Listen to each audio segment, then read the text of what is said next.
Welcome back for another video. We're going to talk a little bit about screen mode and multiply mode. We've talked about this in class today, or recently, and I wanted to cover it in a video so you can use it as review material. But I also wanted to treat this curtain and deal with how it can be improved and modified so that it has a bit more of a translucent feel. So I am going to make a new layer, and I'm going to call it shadows. We're going to use that layer to create shadows over here and under the table. Not going to make a finished product in this video because that would take too long, but I want to walk through the basics. Even though we've covered them in class, I want to create a, you have to double click on the text very carefully. Call this folds. And this will be to create window folds here, of folds of curtain. I'm going to create a new layer and I'm going to call it haze. I'm going to set shadows to multiply, and we've talked about multiply. It darkens things typically. I'm going to set this mode to multiply. I'm going to set haze to screen. And screen, we've talked about this, but screen is basically the cousin of multiply. It will allow you to brighten things and improve the luminosity of an image. So I'm going to set haze to screen because it'll allow us to paint white on this image, and that will give us this nice glow that we're looking for. So I'll go to shadows now, which is set to multiply. I'll hit B for brush, and I will decrease the size of my brush somewhat. Make sure that I'm on low opacity, and start to click and paint in here.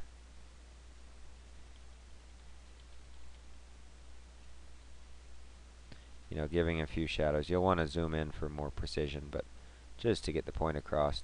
And you see there I have, I'll zoom in, Z for zoom. And you see I left a distinct brush mark, and that's something I don't want. So I can either darken it there, and then hit X to paint it away, because white does not show up on a multiply layer, only black does. It's one of the benefits of using a multiply layer. There we go. I could have also gone to a larger brush size and tap, tap, tap, tap it away. So decrease my brush size. But again, we're not going to get this. Oh, I'm painting with white, so I'm actually painting away my previous shadow, so I have to hit X. There we go.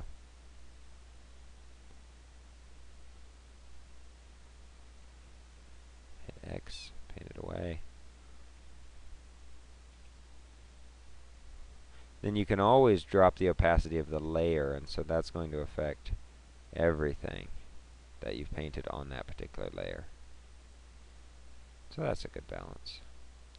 Control minus or Control 0 to zoom all. Increase the brush size. So, but the point of this video was also to talk about screen. So we'll leave it to you to improve the shadows in this image.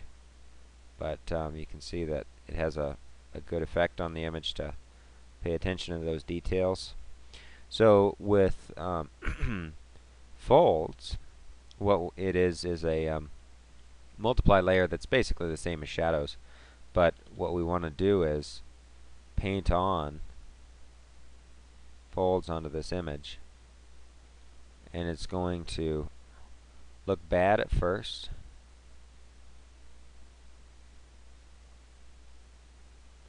but then what we'll do is we will go to the haze layer and paint on some white.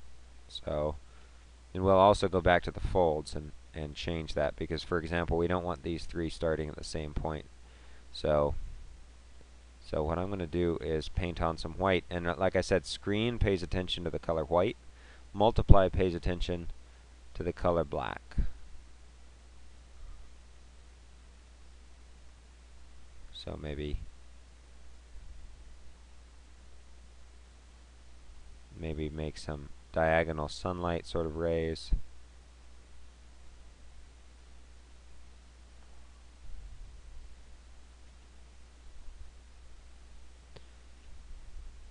So X switches my colors, black paints it away, and then we'll probably drop the opacity of this layer down some. We'll go to folds, use white to paint away some of the folding marks that we've made, maybe go in with a little bit finer detail. This actually looks good, so I'll leave that. Maybe I'll paint some darker shadow in there.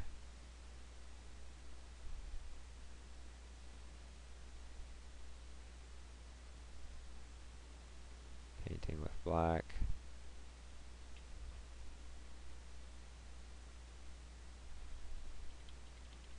So now we're kind of getting a better effect. Decrease my brush size. Maybe even get some finer folds. Just doing this with the mouse, it's probably a lot easier with the tablet. And then decrease the opacity. I'd recommend decreasing the opacity of this multiply layer. There we go. That's starting to look a bit better.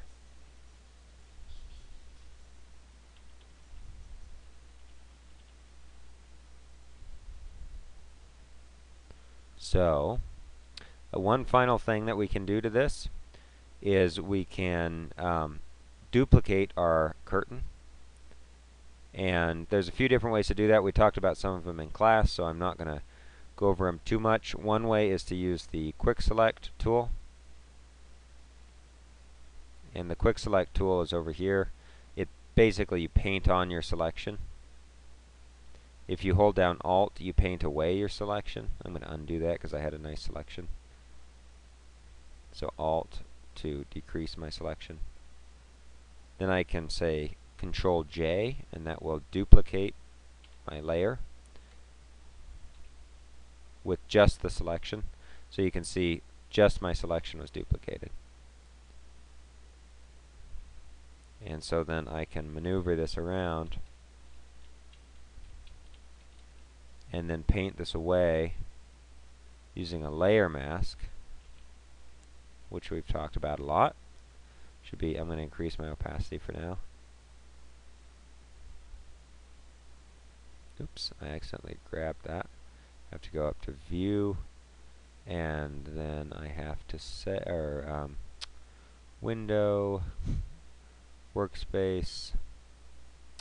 Where is it?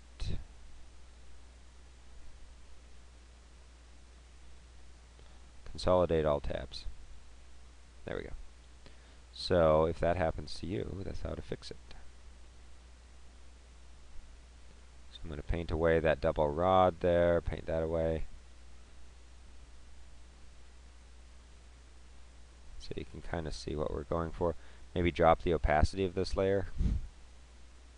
So we're getting that sort of hazy gauze sort of look, and maybe use my arrow keys inside the Move tool to move that somewhere that we're happy with. We could always do a transform command, which is under Edit, Free Transform. That's going to let us move this around and get to a decent duplicate, gauzy sort of image that lets you get that look you're looking for. So, and you might duplicate this again, and you start to get it a bit better. And then you can paint on folds more and go for a more dramatic look. But we don't have time in this video for that, so I will leave it at that and let you try and get it as good as you can.